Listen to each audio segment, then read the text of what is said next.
yo, is it happening? Is this what I thought? Is this what's going on? Oh man. Woo! I think we're getting everything situated, presented, and organized across the worlds, the streams, the everythings, because I do see some stuff starting to appear on some Organized screens. across the It looks worlds. like it's getting to the point, closer and closer as I say it.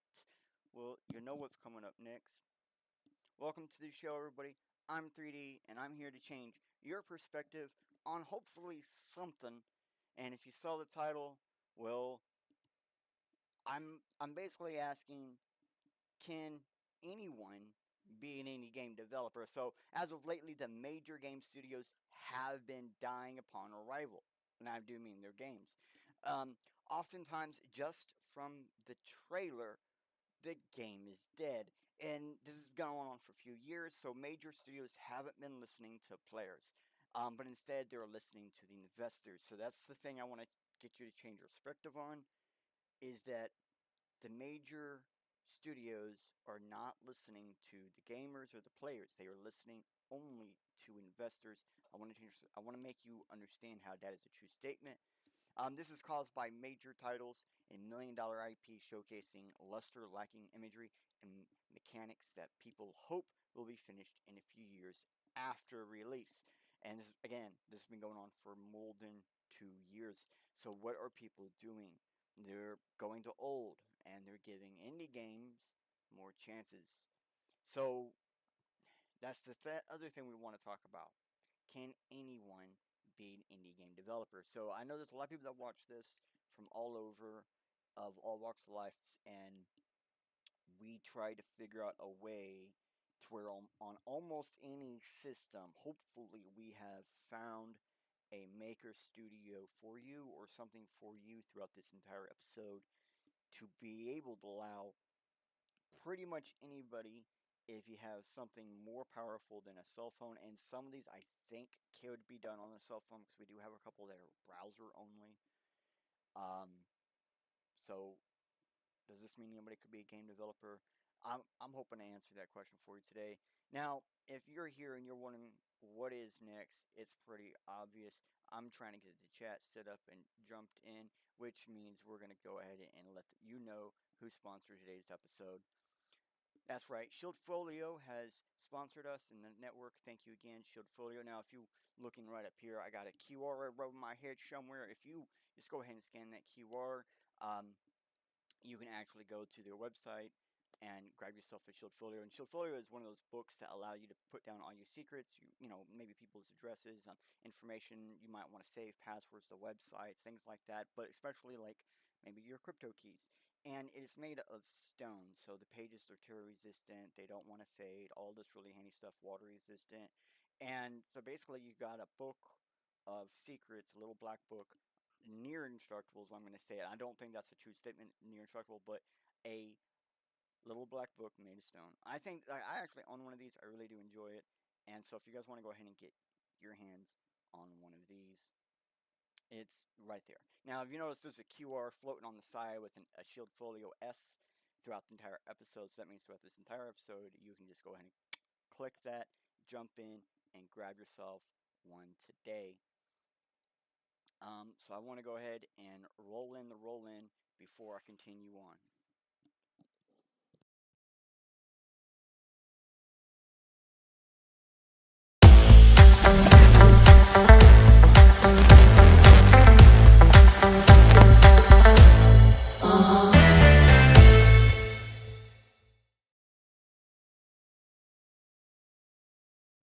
Woo!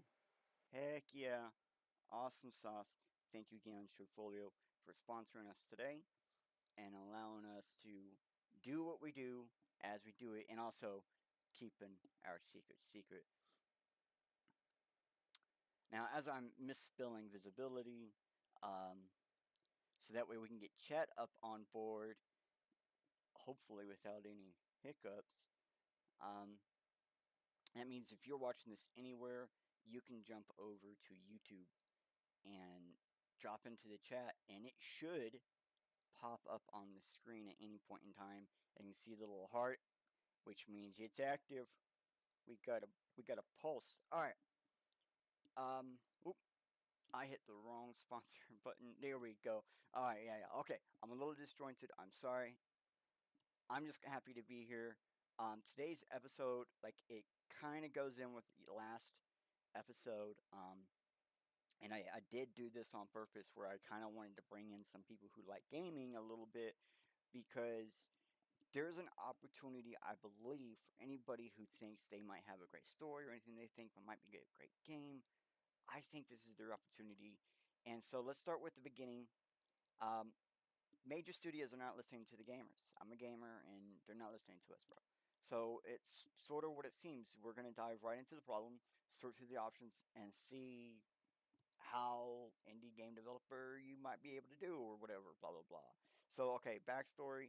We If you haven't been paying attention to major titles lately, then basically, what are you doing? It's all over everywhere.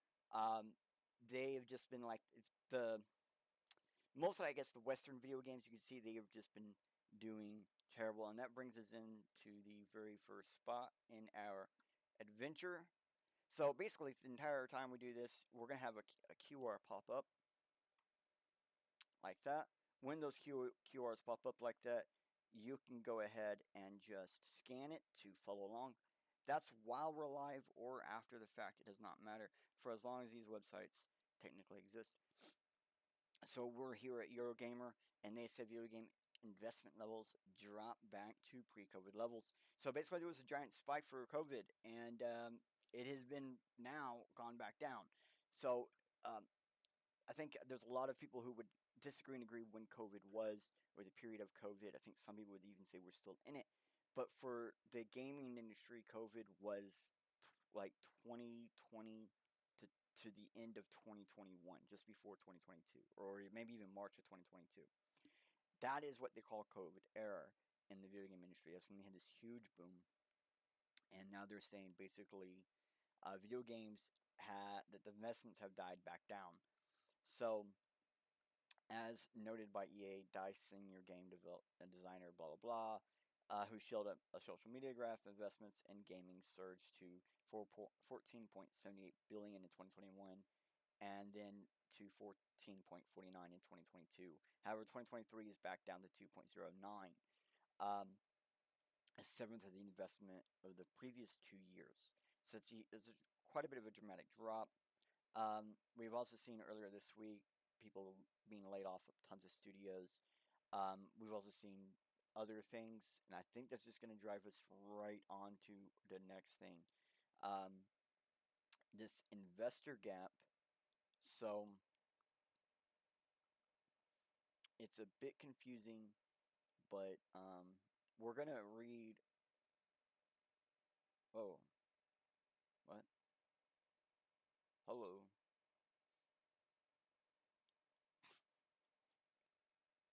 Yeah, this is actually from last episode. Okay, I had to make sure I had the right link. I'm sorry. Um,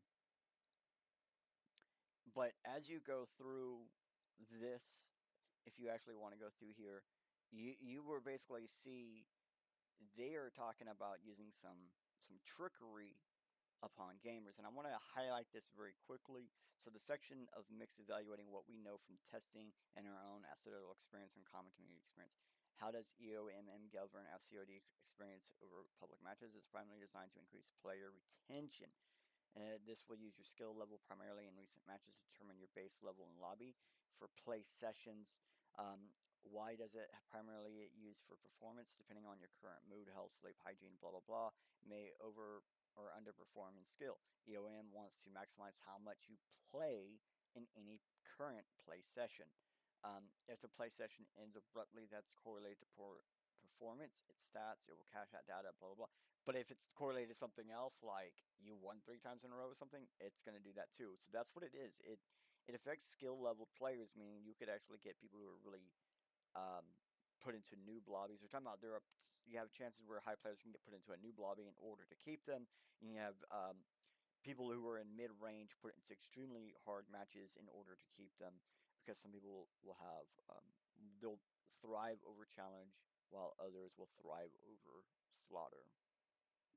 And it's very well stated here when you read it like that. And I didn't go over it very well, but here we need the context that it's all about player retention.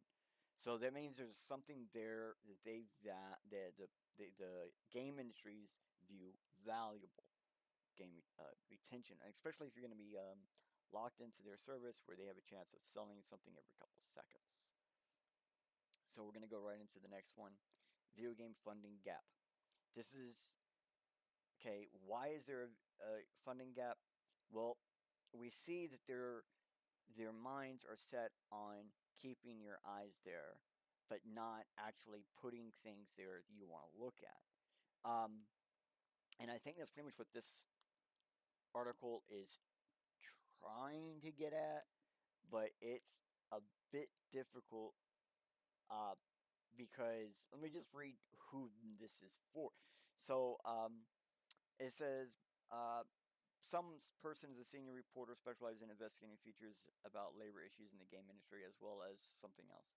And investors and publishers spend billions of dollars in the video game industry each year. Just for a small fraction of that money goes towards game funding game companies led by women and those who are from marginalized groups.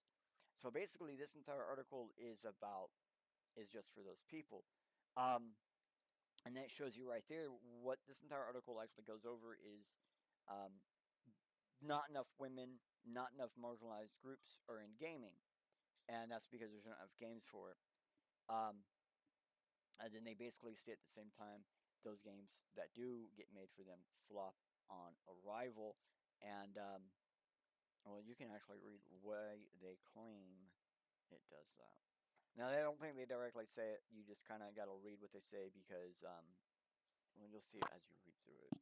It's a bit ridiculous. But if anything, this shows that the news articles and outlets that are really highlighting anything about the game industry is favoring the money investor, not the um, money grower, which is the gamers.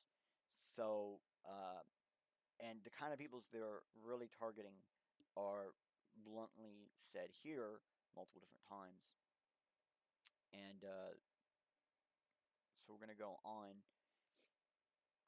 So this is one of the these is one of the games made for the new audiences, the marginalized groups and the women groups that was mentioned in the last previous article. Um, this game was specifically made for them. Um, so on my notes it says, uh, yeah, let's see what Kotaku has to say. I'm sure it's crap. That's what my notes says. So Concord is shutting down its servers on September 6th and will not be playable. Actually, there's still people playing right now. As well, actually, the last time I checked, there was still people playing it. That was this morning. And as its developers explore their options for the sci-fi shooter, blah blah blah, it's last month on PS5 and PC. The game struggled to find an audience, never cracking over 1,000 concurrent players on stream, and quickly became a flop. And it also derailed by many critics and fans. Now, they're saying that because of critics and fans, um, it became a flop. So on September 3, Firework and Sony shared the news about Concord shutdown. Concord fans, blah blah blah, words, they're going to shut down. And 14 days later, it's shutting down while people involved figure out what to do with the next game. However, many quantities and experience resonate with players. Also recognize that other aspects of the game initial launch didn't land the way we intended. This is what Firewalk continued with. Therefore, at this time, we decided to take the game offline beginning September 6th. And explore options, including those that would better reach our players. Sony is immediately ceasing all Concord sales, but you can still find it. Sony will be giving digital refunds between 30 and 60 days for those who actually bought the game through the PSN store. Steam and Epic Games will refunds come in the next handful of days. I don't even know if they started doing that yet. So if you do have this game and you wanted to get your refund, because it's one that requires the servers to be on in order for the game to truly work. Although there are people still, I think last time I checked, there were people still playing it. So maybe there might be some people trying to screw them over or just like trying to deny. There are people like not wanting to lose it. So it could be Halo 3 all over again. Um, but it just kind of shows that that's a really big game. Um, Now, lately, Eastern games have kind of been a big boom, and I'll show examples of that soon. But here is an article showing Bandai Namco, an Eastern game company, um, is all in on DEI or DE and I. Some articles say different. Learning after learning about it after Western media, they said, I realize that not being represented may nullify a person's existence, even to the point of discrimination. Which I completely disagree with that statement. Lots of people would disagree with that statement. If you can't make your own existence non-nullified, you're automatically nullified anyways. Like, it's up to you to make your own existence an existence. It's not anybody else's responsibility or acknowledgement or anything to make your existence something. Um, in other words, if you believe the statement that not being represented may nullify a person's existence to the point of discrimination, then you're probably doing it to yourself. And I say it that way because, um, well, it's basically outward. It's your inward thoughts outward, and all that means is that like everyone has their own opinion about everything, right? And that's everyone's own reasoning. So it's kind of discrimination to think otherwise. But anyways, the whole point of what I'm actually trying to get at, I'm sorry on that tangent. The whole point I'm trying to get at is the fact that a Japanese-based game developer is now in with DEI, and the last handful of games, all designed around DEI, have 100% flopped. And so basically, game studios who are not able to make games right now that are like when I say that I'm saying meaning their games are not they're not producing quality games that are selling that are keeping them afloat, but they are definitely trying to tell other studios to do this through companies that do narrative instruction and inclusion stuff. I don't know all the rules. There's 1,000 different ones they use now. Um, but you want more proof that game companies are not listening to gamers? You know, this is the most. This is a game company that has never had problems selling games. They're about to have problems selling games. Dead serious. Um, so here it is. Black Myth Wukong sells 10 million units in just 3 days. This is an Eastern made game, and it definitely was made by a smaller studio.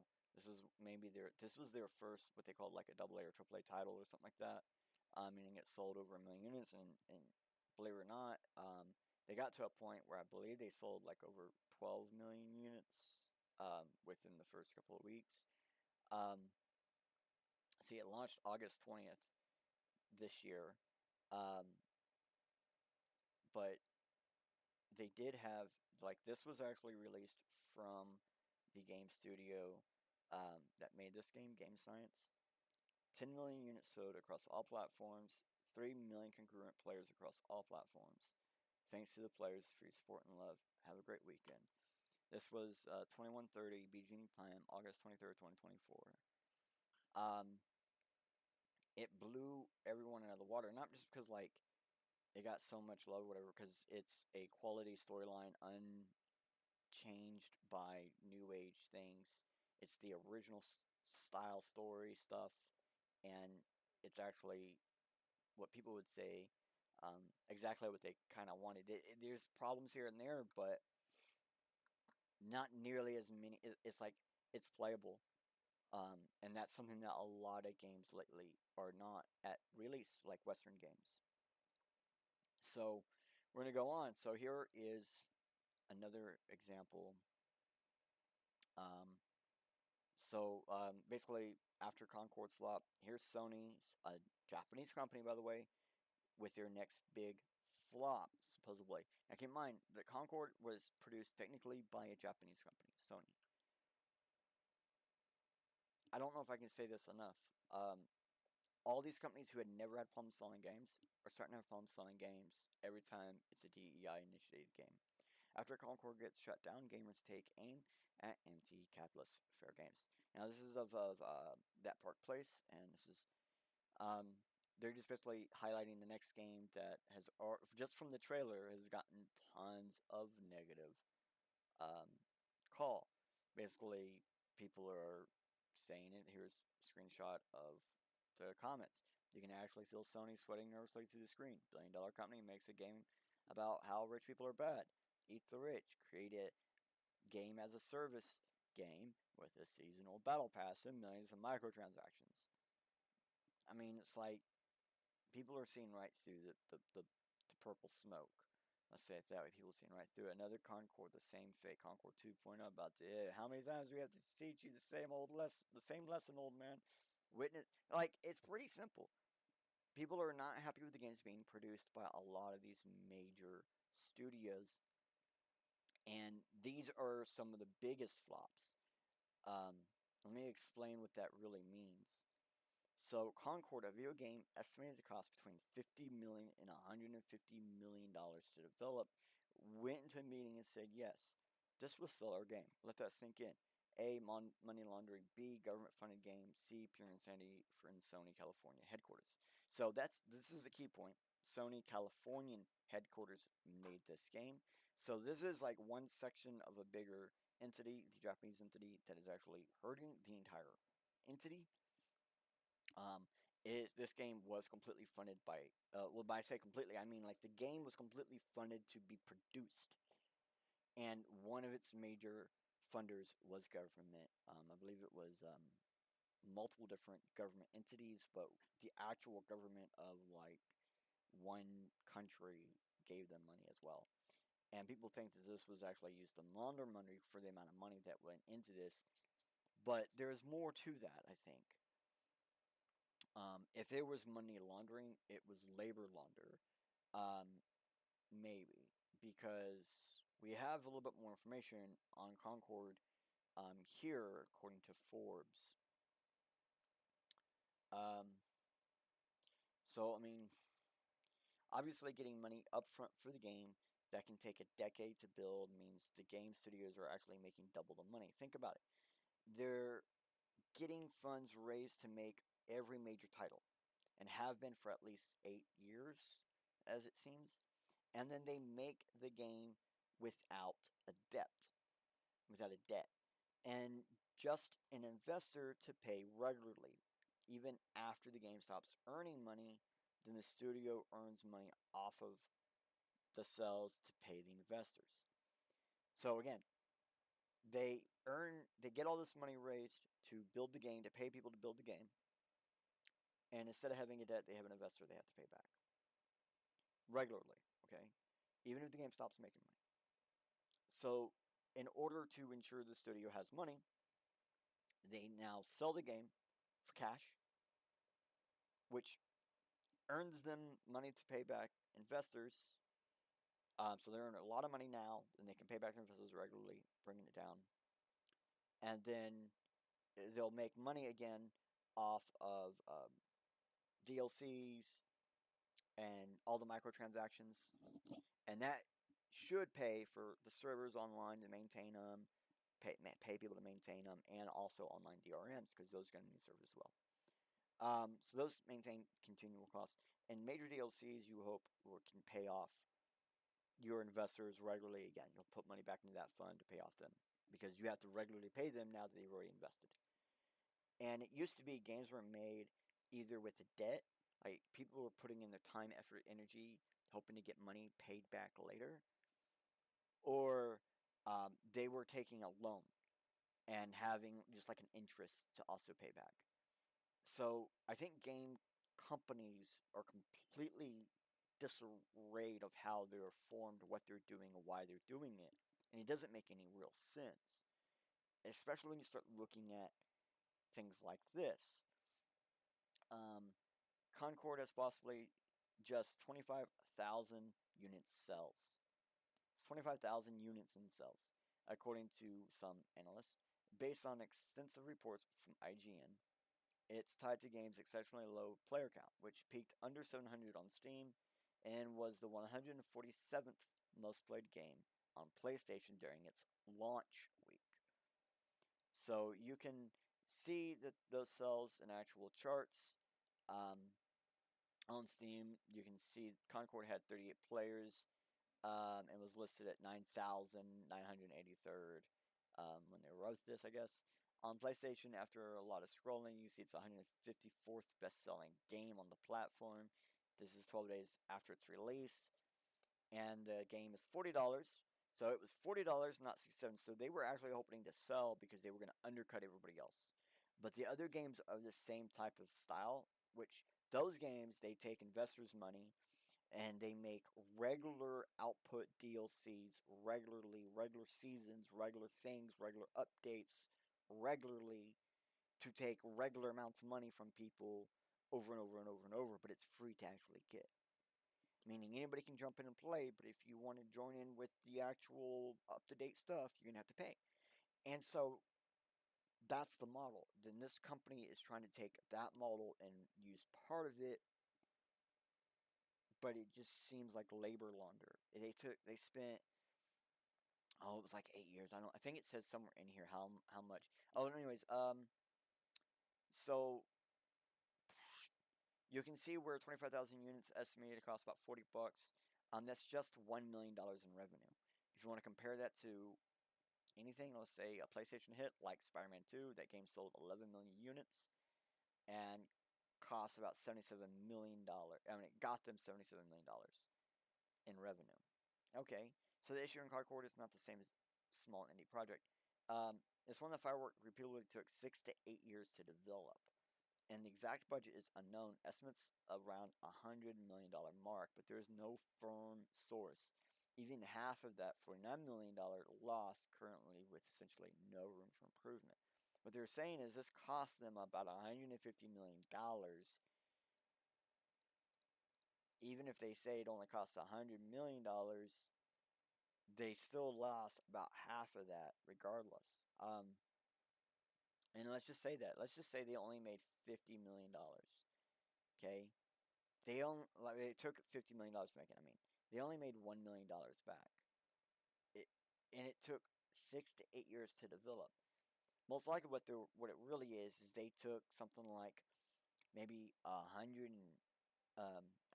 million in investor funds throughout the years to keep this going, and then people probably put in like another $50 million worth of time, effort, energy, just taking low ball cuts, expecting a bonus after it releases, stuff like that. There's a good chance there's somewhere, and you should cut both of those in half and still probably be pretty accurate. But any way you go, any of these numbers, and only returning 1 million and shutting down 2 weeks after release. Hmm. And they even pointed in here that all the other titles in this area are free to play. So, the gamers that play that game aren't playing that game. Ooh, I clicked ahead too fast. My bad. And it does kind of bring up the main point here. Like, what I'm saying is, everything that we just looked at, all it really says is, hey,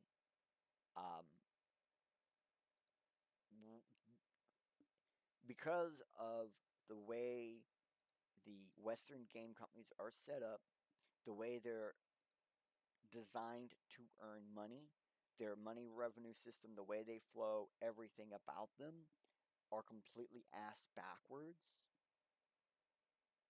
and it's showing. It is showing so bad. And this just means that this is why the opportunity for anyone to become a game developer to try to make, if you ever wanted to make a game, now is probably the best opportunity than ever to make one and have the ability to just pop off. Like, there is so many people wanting to play a good game for many different reasons. Good, storyline or just the gameplay or the mechanics. Like there are some people that just want to get lost in just doing something that they don't really have to think about. They just want to do. And there's tons of games that you can just learn with. So now that you can understand, game makers currently are not listening. The ones who are making really good games in the East potentially may be affected soon because of different things they're learning from the West game makers who have a lot of look a lot of legacy, a lot of money, a lot of titles behind them. But if you start talking about the recent titles, they're gonna look dumb, and that's the scary part. So let's go to it. You guys kind of saw what we were jumping into first. I was a little bit slow on getting the background up. Godot. Godot. That's right. Godot is the very first game engine I want to show you guys. I'm not going to sit here and like jump hoops to show you every single bit of all these game engines. I just basically want to introduce you to them. Okay, so Godot engine is one that's getting a lot of popularity, and it has quite a good community behind it of active community members, meaning people behind doing this stuff. Um, they're currently there. They're actually there. It's not like one where there used to be, but it's not no more. And this is fully open source. So if you're wanting to make a fully FOSS game, this is the one that you would want to go to. If you're working on a smaller system, this is probably one you want to go to. If you want to try to do a mobile game, this is one of the ones you want to try to go to. We go and hit features. Let's see a little bit what they have, because this is more than just the engine. As you see here, this is going to be the full thing. Um, so we can see a bunch of projects made with Godot. We'll do that in a second. So basically build your own game from simple blocks, extend beyond features provided by the engine, create data-driven elements with custom resources. So basically this is just a plug and play start. Once you start playing with it, you can actually grow it. There's plugins, other things, and that's kind of what they're saying. So coding tools that fit your needs. The right code without hurdles. Now you're seeing here a lot of says code, but there are a lot of non-code options even with this. So let's look at some of the projects made with Godot, because I think a lot of the features they have here are not going to make a whole lot of sense to us. Well, dang. Made in Godot 2023. I don't know what a lot of these games are, to be honest. I don't play a lot of these games. I play like a lot of like FPS. Okay, now Loomcraft, I know what that is. Um, and then I do FPS. I'm like actually doing like RPG style FPS stuff like that, not PvP. Um, but I haven't getting more into the open world stuff. Like I've always kind of been there here and there, and I'm getting into it more. And I've been noticing more of the games in some of these ones that we're going to be showing you. Open world is like Life in Garden. I think it's open world Garden Path. I think it's semi-open world. Um, so all right, but if you see up here, it says assets. That's what I meant. Godot is more than just that. It's an entire library as well. So even if you're using something else, there's a chance there might be assets here you can throw around, use with. And at the same time, here we go. Here are some plugins showing up real quick. Um, Stuff that you might want to be able to do. Look at that. 3D control toolkit. Look at that. Godot MMD. That's right. That's my kind of thing, bro. All right. So Godot's a big one. All right. I wanted to give you Godot first. I think most people, pretty much anywhere, Godot's going to be one of the ones that you can use. It's kind of hard to start with, but it's worth it. It really is worth learning. Um, I am currently trying to build a game, and I'm been trying to do it between 3 or 4 of these, which is what gave me the idea of doing this. Um, Initially to show you everybody else, hey, look, you know, you can make like the same game on multiple different engines and get completely different outputs, or if you're good enough, the exact same output. Um, so one that I know my daughter was excited to hear about, I found on accident. I don't even know how this came to be, but this came to be, okay? So this is the actual Pokemon style game maker. This is not the editor that does exist. That's I don't want to push that on anybody. This is the actual workshop studio. There are older versions, like I said, for the game editors, makers, but you know, this one right here, oof, it is a beauty. And I mean that meaning it's simplified, it's easy. There is an issue where it's actually three things you have to get. You have to get the Pokemon Studio, um, which comes with the SDK. But then you also have to get a very common map editor, and they give you a couple of options, so you can pick your choose. Um, and you also have to get Game Maker XP, the OG top-side view side-scroller multi-directional adventure games or Final Fantasy original style games maker. They do give you a link when you're downloading and stuff to make sure you get the right one and stuff, so don't worry about that. They're going to take care of you there. The installer actually walks you through all that process, but to let you know, it's actually 3-in-1, so it's okay. But all three of these apps are designed to be easy, and just so you know, the original Game Maker, um, like there was one produced for like PlayStation, so like it's so simplified and easy. It was actually at one time produced on a game console. Um, so you can make games on a game console. There's also a Beat Maker on game console too. I think it's PlayStation 2. But okay, we're gonna keep going because Pokemon Studio. Everyone wanted to have a Pokemon style game. Boom, there you go. Love it. Love it. But this is one I think if you're not gonna go for Godot, you're probably gonna go for this one. G develop. I do believe this is like one like I think this is one design for kids. Let me look. Yeah, okay. My note says this is literally made for children to start getting into gaming or game making. So if you just need a place to learn the basics of making a game, or you just want an easy way to make fun games, here you go. But keep in mind, this is actually a full game maker, one of the more powerful ones being shown today. But it was intended for children, mostly in young primary school. And the problem is, it's so easy to use. It's very versatile. Yeah, it's versatile. There's a lot of option things you can do here, and it shows in the games that they have. Like some of these games are like legit, like woo, and some are not. But as you see, get started for free. As you start selling games, you go up. Now, if you're wanting to do like a specific type of thing, you might have to get one of these other ends. Now, don't worry. Don't worry. I got another G develop coming up later. I don't know if it's connected to this one, but I got another one coming up later. So hold on to your horses. If you're looking at this and you're like, well, you know, bro, I just don't have the money. All right, I got you. Some of these do cost. I understand, but not all of them. Okay. So, Game Maker. This is the original Game Maker. So this is like, remember that one I was saying earlier? You have to get a Game Maker XP. Um, Here is the current version of Game Maker. This is the current Game Maker. This is it says the XP version was over 20 years. It's over 20 years old, and this is the most used way to create 2D style video games. And if you can use GDevelop, you can use Game Maker. Oddly enough, if you can play Command and Conquer, you can use Game Maker XP. That's the way it's designed to be used. Yeah, yeah.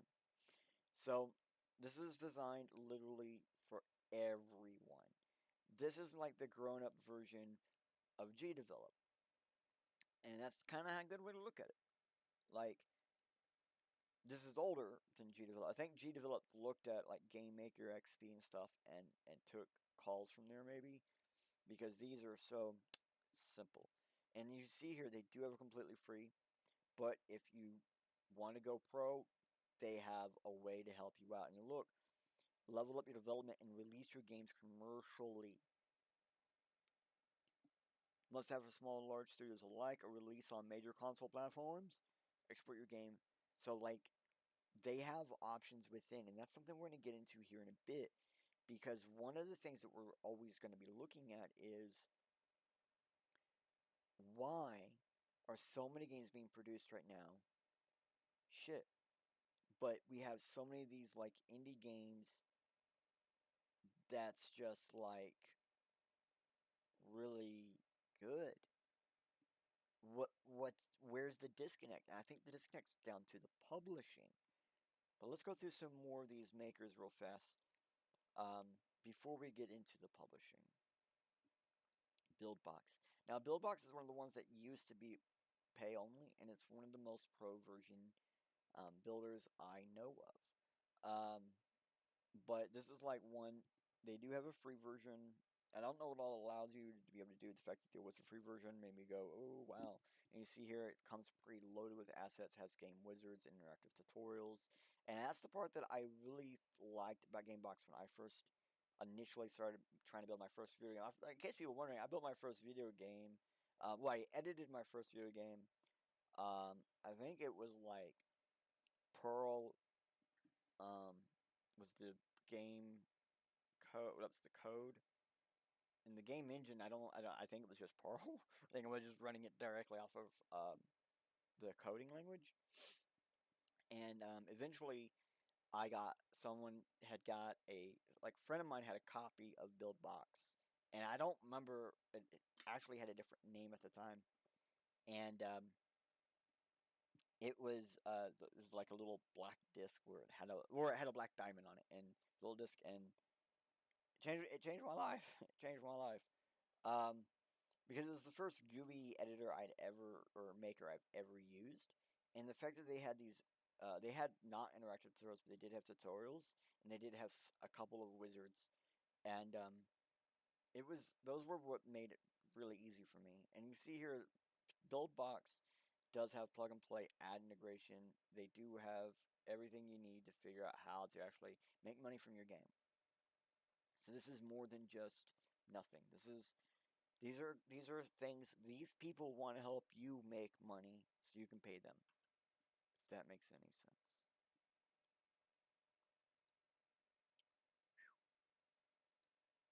So Gary's mod.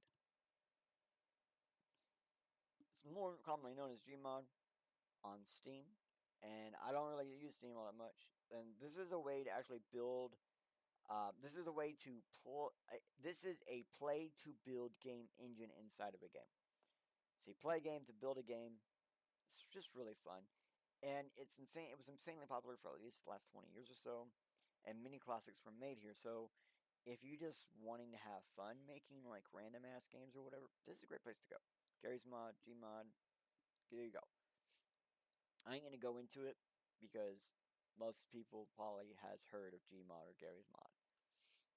So now we've talked about Sandbox before, and they have an asset builder. Now they have Game Maker Studio. OMG. Um, So finally, you can actually make more games without limits. And again, free to use, easy to use, and they're going to have a way for you to earn also built in. And a lot of their games have this specific pixel style. As you can see, it's designed to be around this pixelated style. So if that's your style, here's a game engine completely designed around it. Make it easy on you. When it's a voxel setup already. Okay. All right. Here we go. You know, I told you I got another GDevelop on the way.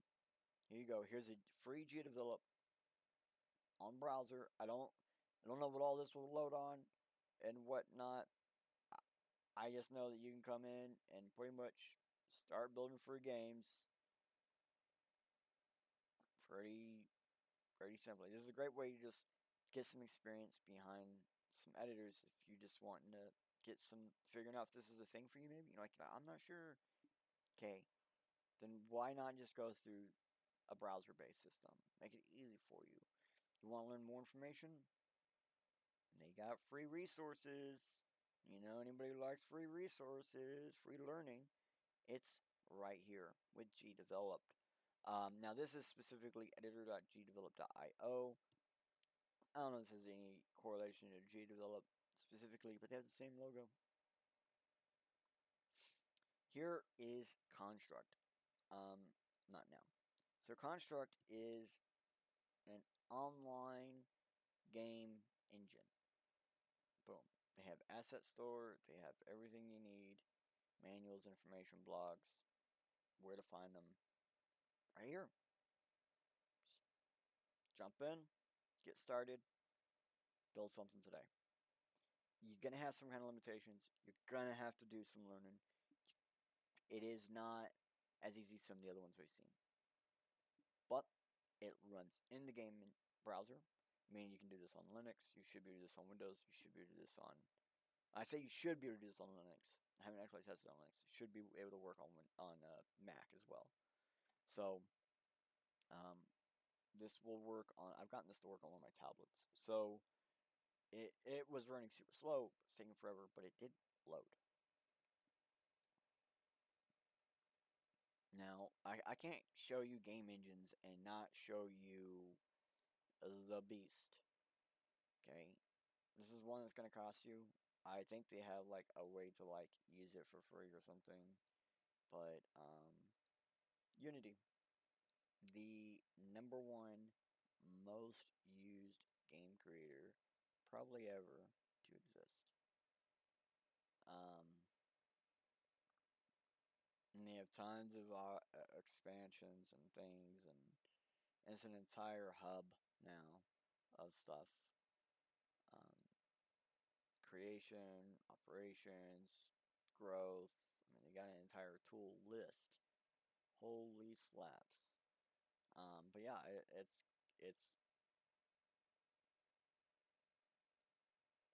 damn. $450 a month, $195 a month.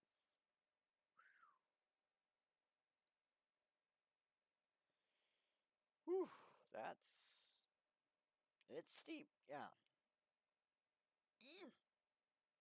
All your CAD that you ever need. Damn.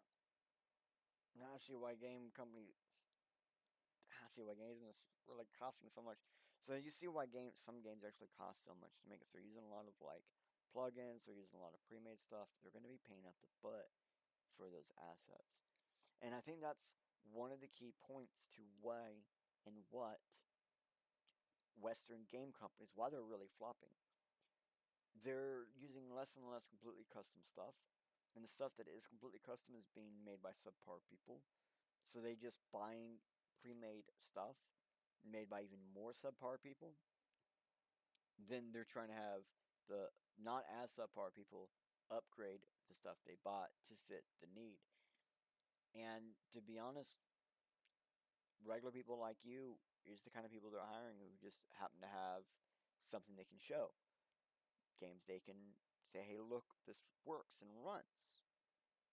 So you might want to be able to do that for other people before you start, going to game companies trying to get a job or trying to sell your game. You might want to ask people what they think about your game. You might want to learn something. A little bit of feedback goes a long ways. So if you can actually make a game or anything like that, you might want to go to here to get some feedback and info and inspiration and even promote your game. Get some eyes behind you. Get some eyes that are going to want to help you grow in some way.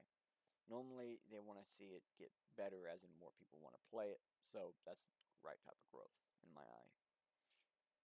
Now, I'm just going to keep going because at this point, we're in resources. Now, I have to show you this. This is an actual game publisher. Fair warning, this is a major game publisher. It's a little bit easier to get on here, I believe. But many indie game publishers are going to be more like this. You're gonna see a lot of this. And if a major game company came here and they see these games here like this, I can understand why they believe that some of the stuff they're producing would be good. Because the stuff in here is just absolutely insane. These are people just building the beginnings of what they can do. They're learning.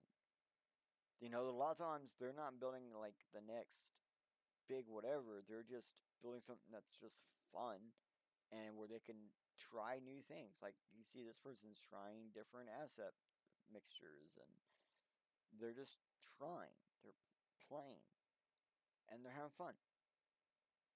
And they're all getting inspired off each other and it does cause for a little bit of unusualities, but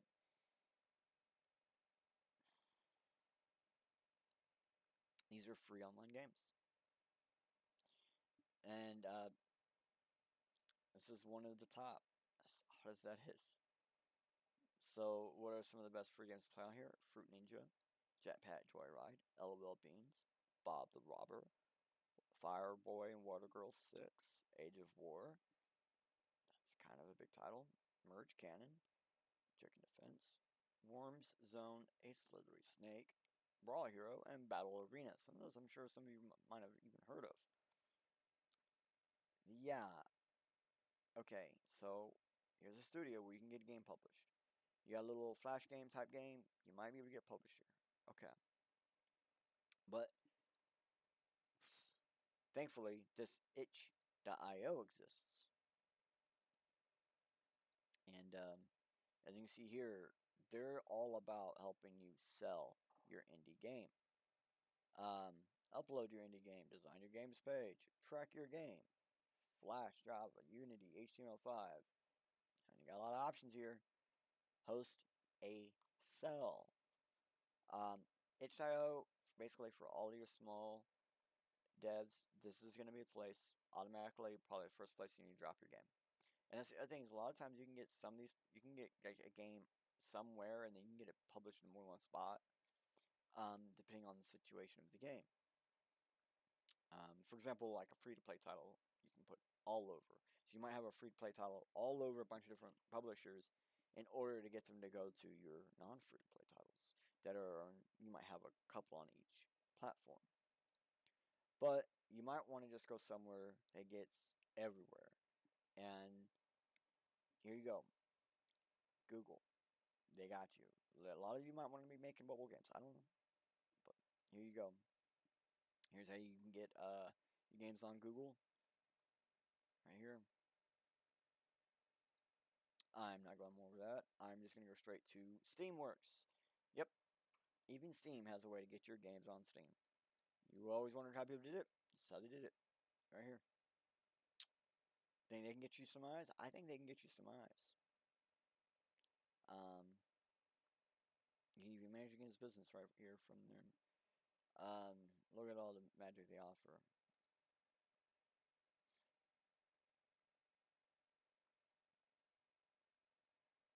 I bet something went wrong.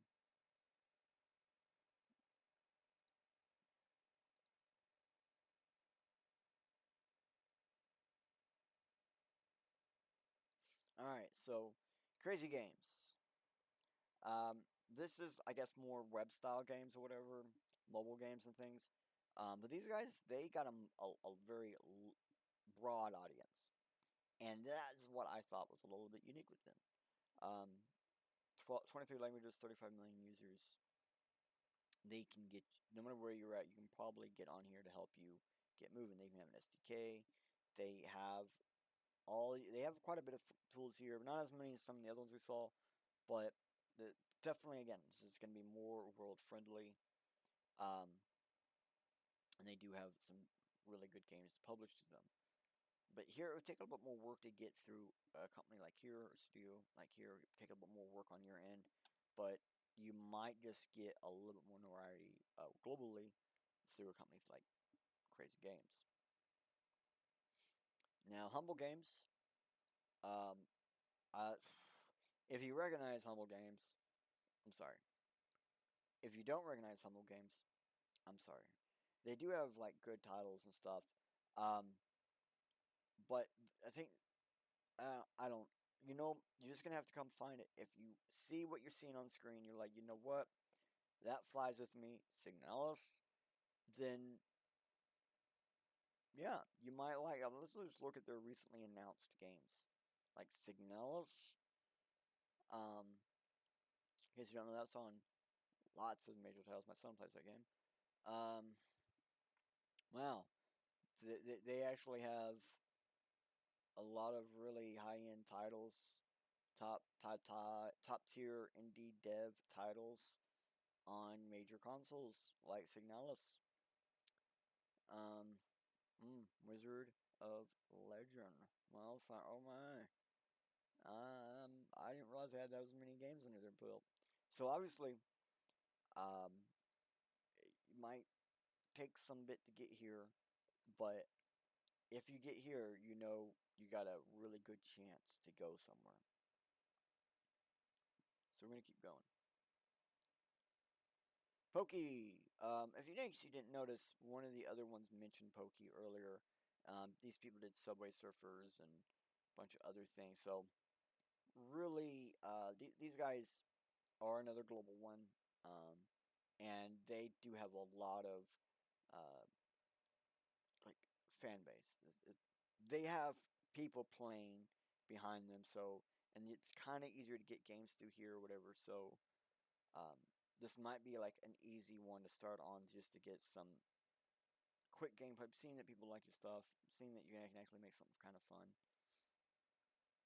Um, so yeah, let's see. Do they have one just their games? Oh, they have an SDK and a guide. I forgot about that. No, they don't have that stuff here. Just have some stuff you can see. Okay, let's keep going because even Mozilla has a way to publish games, and we saw one earlier. Opera GX does that too. But if you wanted to do this completely on, you just wanted to completely monetize and publish and produce your game completely on your own, you can. And Mozilla tells you how to do it here. I think this is mostly for HTML-based games, but the info is still transversable and usable upon all pretty much titles that you want. Um, it's just the distribution part that's going to be different on how you have different titles and how your game is actually made. Um, but it's not a very big read, but it's here on how to do it. And there's another couple of pages and some more stuff on the side if you want to learn more, if this actually interests you. So, yeah, there's. Is this somewhere from earlier? Mm. So remember this G develop, right?